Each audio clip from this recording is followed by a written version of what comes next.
A tese que eu vou apresentar para vocês aqui hoje é uma tese. Eu estou bastante confiante a respeito da plausibilidade da hipótese que eu vou apresentar.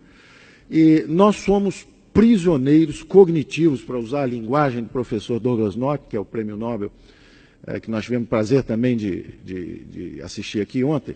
Nós somos prisioneiros cognitivos, nós estamos prisioneiros do nosso próprio espaço mental, dessa própria construção que criamos no Brasil, e cuja tradução principal, eu, como eleitor, não tenho um candidato em quem votar 2, 3, 4 eleições. Porque eu posso escolher entre o social reformista Ciro Gomes, entre o social populista Antony Garotinho, entre o social sindicalista Lula, o social democrata programático Serra ou Fernando Henrique e assim por diante.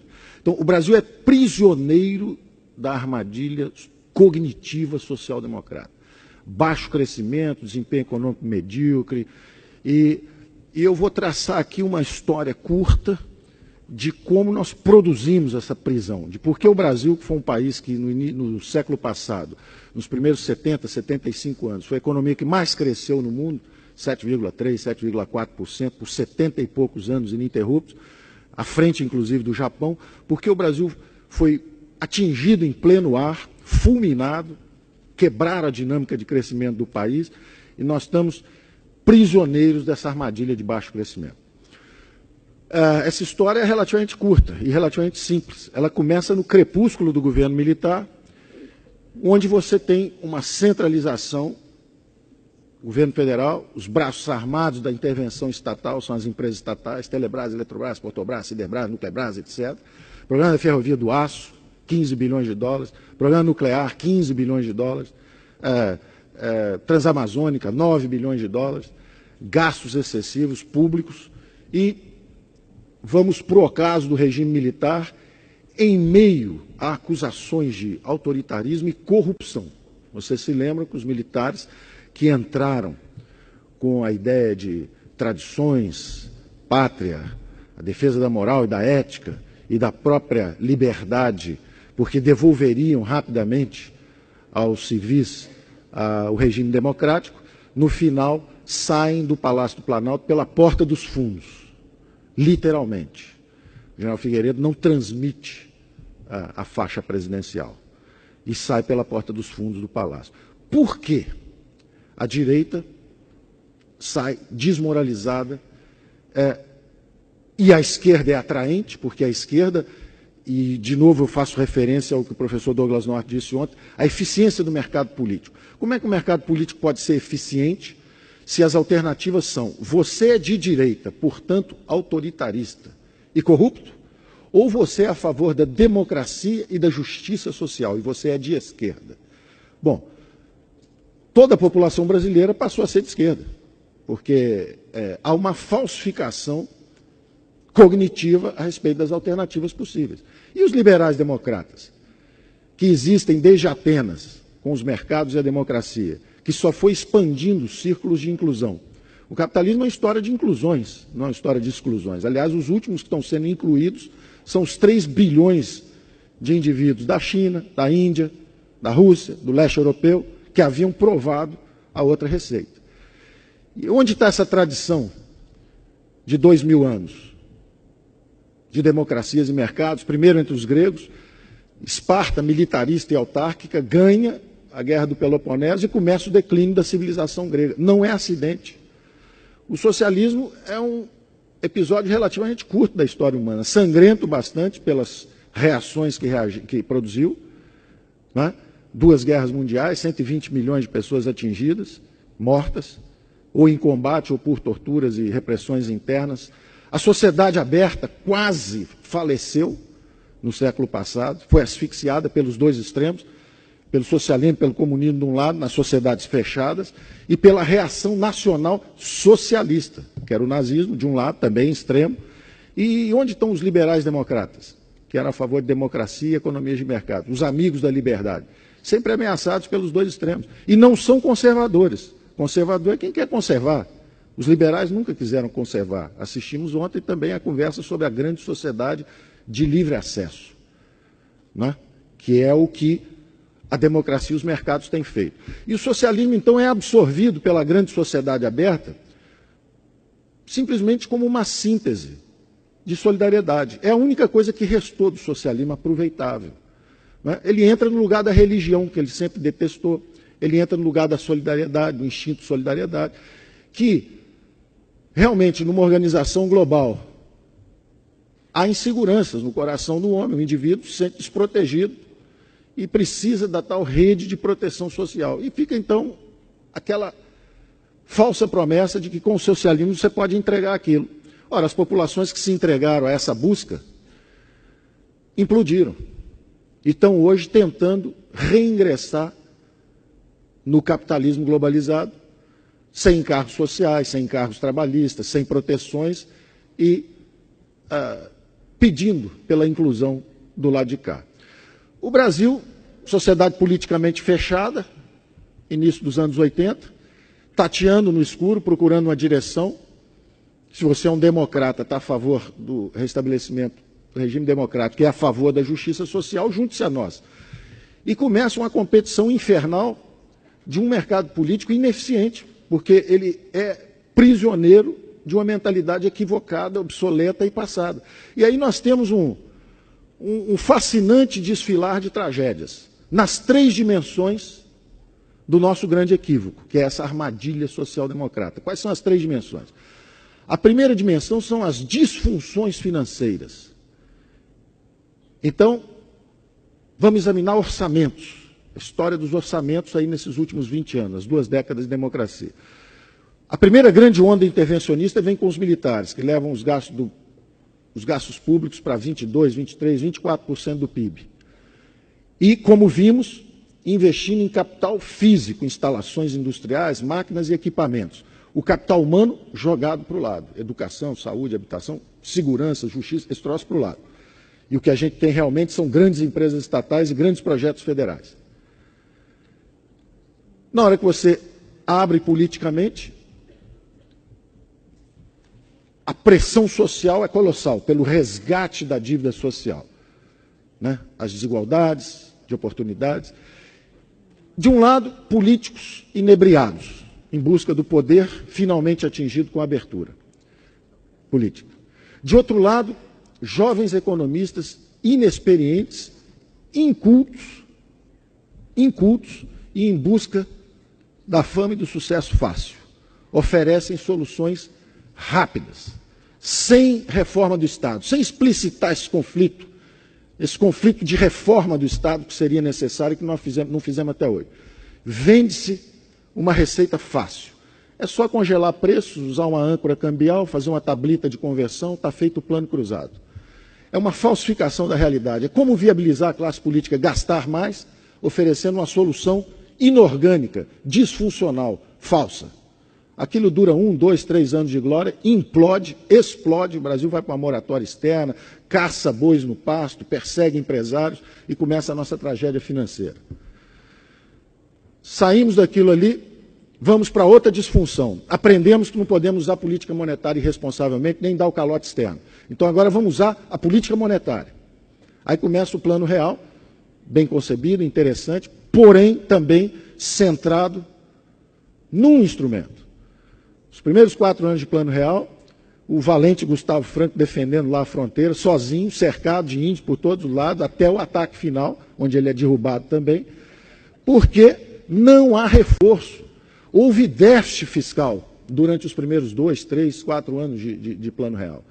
Quer dizer, então, você fazer a política de estabilização sem reforma do Estado, sem transformações, só na base da política monetária, é como diz hoje o Afonso Bevilacqua, diretor do Banco Central, é fazer cirurgia de córnea com picareta. Que, aliás, ele está fazendo muito bem. Cirurgia de córnea com picareta. Quer dizer, realmente a meta inflacionária vai ser atingida, agora é um custo elevado, porque ninguém mais trabalha. E a fórmula dos políticos é sempre essa. Bota meia dúzia de jovens valentes lá, eles vão defender e vão fazer o que está combinado, enquanto a gente do resto não faz nada. Essa tem sido a forma de defesa da classe política brasileira. É um espremedor de suco de jovens talentos. Os economistas são exprimidos, um a um, viram suco, são usados, enquanto se perpetuam os mesmos políticos lá em cima. E eles vão oscilando. E aí a gente passa tendo analisado essas disfunções. Essas disfunções são claras. Se você gasta muito, primeiro você causa uma hiperinflação. Aí você aprende, não posso emitir moeda. Agora eu vou emitir muita dívida. Aí você causa 1 trilhão de dívida, quase 500 bilhões de dólares. Uns 3 ou 4 planos Marshall. Dava para reconstruir a Europa 3 ou 4 vezes. Isso foi o que nós gastamos para estabilizar a economia brasileira. E não está garantido, porque a qualquer momento, se o Banco Central sai, está tudo solto outra vez. É lamentável. Então, são disfunções financeiras que, na verdade, são epifenômenos do mesmo mal. São sintomas epidérmicos do mesmo mal. O mal é um só. Gastos públicos de 20% para 40% do PIB. Bom, isso tem também a dimensão política. Qual é a dimensão política? É a desmoralização de todo o espectro político brasileiro. Primeiro estão desmoralizados os partidos de direita fisiológicos que apoiaram o regime militar, autoritário e corrupto. Então vamos agora para o PMDB, que o PMDB é o grande campeão da liberdade, doutor Ulisses, doutor Tancredo, a campanha pelas diretas, etc. Entra lá o PMDB. O que é o PMDB 3 ou 4 anos depois de populismo e demagogia? Com plano cruzado, com coisas desse tipo. Em que se transforma o PMDB? Em algo aparentemente muito feio, porque saem de lá os dissidentes e criam o PSDB em nome da ética. Então, em vez do doutor Ulisses e do Tancredo, aparentemente estariam lá o Newton Cardoso, o Orestes Quercia, etc., e aquilo teria virado um partido de esquerda populista e fisiológico. Então vamos criar um doutrinário programático, é o PSDB. Bom, 2 mandatos após, o mesmo crescimento econômico medíocre, de 2,3%, que aliás é a média do crescimento econômico dos últimos 25 anos. Já todo mundo aborrecido, porque o ano passado cresceu 2,5%, eu não entendo o aborrecimento. Há 25 anos que cresce 2,5%. Por que tanta dor? Né? Já era para ter se habituado. É comovente a regularidade desse desempenho medíocre. Deve haver algo sistemicamente errado. Não é? Bom, o PSDB é acusado e perde a eleição em nome da ética, em nome da falta de transparência, por causa das privatizações no limite da irresponsabilidade, não é? Por causa da compra de votos para a reeleição, perdem a eleição e entra a esquerda transparente e ética. E aí nós estamos assistindo todo dia na televisão. É um negócio, é um espetáculo de ética e de transparência absolutamente exemplar. Um exemplo para as novas gerações, para as futuras gerações, está sendo acompanhado no mundo inteiro como o símbolo da nossa transparência e ética, principalmente da esquerda do PT. Ou seja, a desmoralização atingiu todo o espectro. Será que há algo sistêmico? Se uma infecção chamada corrupção atinge todo o espectro político, será que é algo genético? Hipótese 1. Seríamos os brasileiros geneticamente corruptos? Hipótese 2. Será que é sistêmico? Que o sistema político foi também transformado numa feroz disputa por recursos? Se 40% do PIB são repartidos pela grande agência central, o governo comanda hoje 40% do PIB, será que isso não deforma, isso não corrompe a estrutura política? Vale tudo, qualquer acordo, desde que se coloque a mão em 40% do PIB? E que tipo de exemplos isso transmite para a sociedade? Opção 1, se você é jovem, estude bastante, 3, 4 anos no curso superior, depois faça uma pós-graduação, depois trabalhe mais 5, 10 anos, quem sabe um dia você será alguém nesse mercado globalizado com 50 milhões de desempregados. Opção 2, passe um verde e amarelo na cara, jogue meia dúzia de pedras em nome do impeachment, seja eleito prefeito de Nova Iguaçu, o Lindbergh, lá no Rio de Janeiro. Não termine sequer seu curso de Direito e será um jovem simpático, rico brevemente, porque a profissão é rentável, e um exemplo para a juventude do mundo inteiro. Esses exemplos estão sendo dados em todos os setores. Esse é o da política. No campo, opção 1, trabalhe bastante, se é um jovem simples e humilde, faça um curso técnico, vá estudar alguma coisa de agronegócio, e quem sabe um dia você será alguém. Opção 2, receba uma camiseta do MST, um caminhão-pipa, participe de uma passeata, jogue 3 pedras no laboratório da Aracruz e será alguém. Você vai ter dinheiro garantido, esses 40% do PIB estão sendo aplicados no Brasil inteiro, já há universidade rural, ensinando luta de classe, etc. Esses exemplos estão se reproduzindo.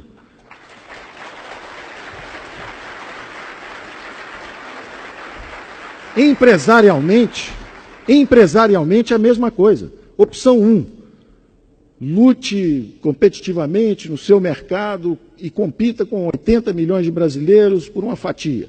Opção 2, vá a Brasília, consiga um contrato de fornecimento de material para o Exército, um contrato de fornecimento. Inclusive, se você for estagiário do INSS, você pode, em 3 semanas, conseguir um golpe de 3 milhões de reais. Se você já tiver mais tempo de prática, 10 anos, 15 anos, você pode fazer como a Georgina, são 100 milhões. Mas se você for estagiário talentoso, 3 milhões de reais é coisa de 3 semanas, como estagiário no INSS. Bom, esses exemplos estão se multiplicando, estão sendo dados. Essa carga de valores que nós estamos transmitindo para gerações novas. E, finalmente, a terceira dimensão dessa tragédia brasileira. A primeira era justamente as disfunções financeiras, não é? A última delas são os juros astronômicos, o câmbio baixo, são disfunções financeiras. A segunda é essa disfunção política. E a terceira, finalmente, é a estagnação econômica. É o Brasil parado. O Brasil parado, esperando reformas, e que vir aqui pedir votos dizendo que vai modernizar o sistema de previdência. E quem é o social-democrata que tem coragem de dizer que quer mudar as relações de trabalho? A legislação trabalhista obsoleta, anárquica, injusta e impeditiva da criação de empregos. Porque a população economicamente ativa brasileira, 80 milhões de brasileiros, 50 milhões não têm carteira de trabalho assinada. Estão fora do mercado, estão excluídos. Perderam os empregos para os chineses. Não é? E o câmbio é o sinal que está chegando. O que a China, o que a Índia estão mandando de sinal para nós através desse sistema de mercados internacional e globalizado, é a seguinte informação: vocês têm um pouco de minério, sente em cima disso, e geladeira, sapato, isso deixa que a gente faz para vocês. Então nós podemos assistir uma desindustrialização do Brasil em nome de mercado. Nós não temos economia de mercado, nós não temos neoliberalismo, nós temos socialistas com cartão de crédito. É isso que nós temos tido no Brasil por 20 anos.